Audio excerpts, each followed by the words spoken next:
Well, good morning to everyone. It's Wednesday, December 24th, Christmas Eve day, and time for another few words.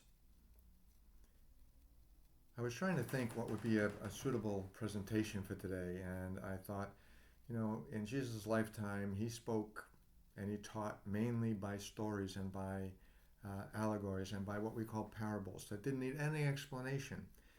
And so I found a little story, and I thought it would be worthwhile maybe to share that with you today, especially on this Christmas Eve day.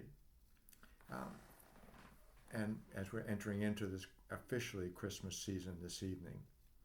And the story begins with a young man. It's about a young man who lives in a kind of a poor house, a lodging house, and but he's a scholar and he's in the midst of his studies, and he decides on Christmas Eve to take a little breather.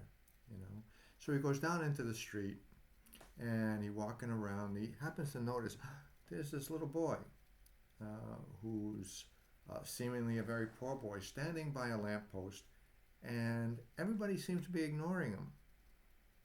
You know, and finally he looks at the poor boy who's raggedy and doesn't seem to be anyone helping him.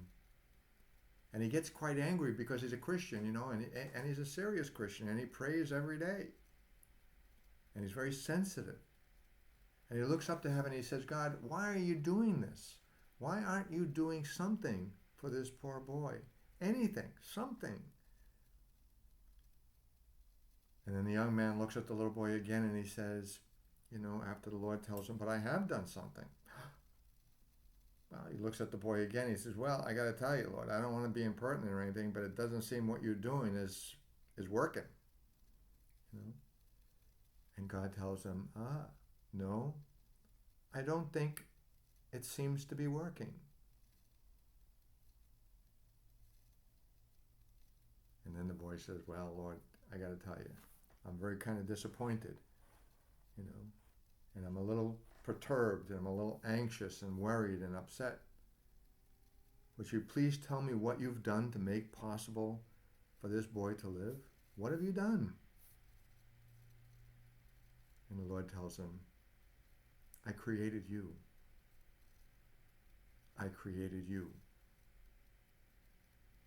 What a wonderful Christmas message, I think, for all of us. When Jesus comes to the world that we celebrate, he came for us. And the mission he gave us is to do for others. How's our mission going? Are we still looking to God to tell him, hey, God, where are you? How come you're not doing something to help this, to cure this, or to cure that? How come there's still poverty in the world, Lord? How come there's still people who are hungry right on our doorstep? How come there are people who are jobless? How come there's so much anger? Where's the peace, Lord, in this world? That's why he created us. That's why he created us. Well, it's a joyful Christmas. We celebrate the gift of the great giver, the Father himself, who passed on to us the gift of his Son, and the Son who gave us the great gift of his life. Now, what are we giving? What are we doing in return? Are we still looking to receive all the time and not give?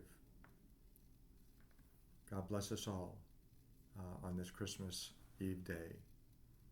What a blessing. Just remember, the mission of Jesus is to do for others. It's to look out for the needs of others, to take care of the hurts of others, to be his compassion, pass on his compassion, his hope, his joy, his peace, his love, his faith, his trust.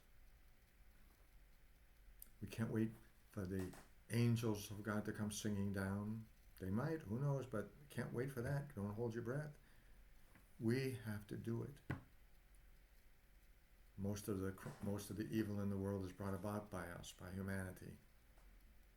And so we have to be the ones to clean it up. That's one of the first things I learned when I was in first grade. You make the mess, you clean it up. not just clean up our mess, look around and see how we can ease the burden and lighten the load, how we can fulfill the mission of Jesus Christ himself on this Christmas day, knowing that that's why we were created. That's why we were made. That's why we're in the world, to do for each other. Begin with our families and our loved ones and reach out to all those others whose lives intersect our lives each day. God bless you all. May the peace, the joy, the hope, the light, and the love of Jesus, and the love of this season, and the hope of this season, and the peace of this season, the joy of this season be yours in abundance. Not just for today, but being filled with it, may you feel compelled to pass it on, to share it, beginning with those nearest, and then passing it on to all those others who God sends us each day. Don't be overwhelmed. Don't throw up your hands in despair. Don't surrender the towel. Persist, persevere, endure. And what wonders will await all of us. Peace and joy and happiness be yours in abundance today, tomorrow, and throughout this coming year. God bless you all, and hope to see you next week. Bye-bye now. Mary, help of Christians, pray for us. Mary, help of Christians, pray for you.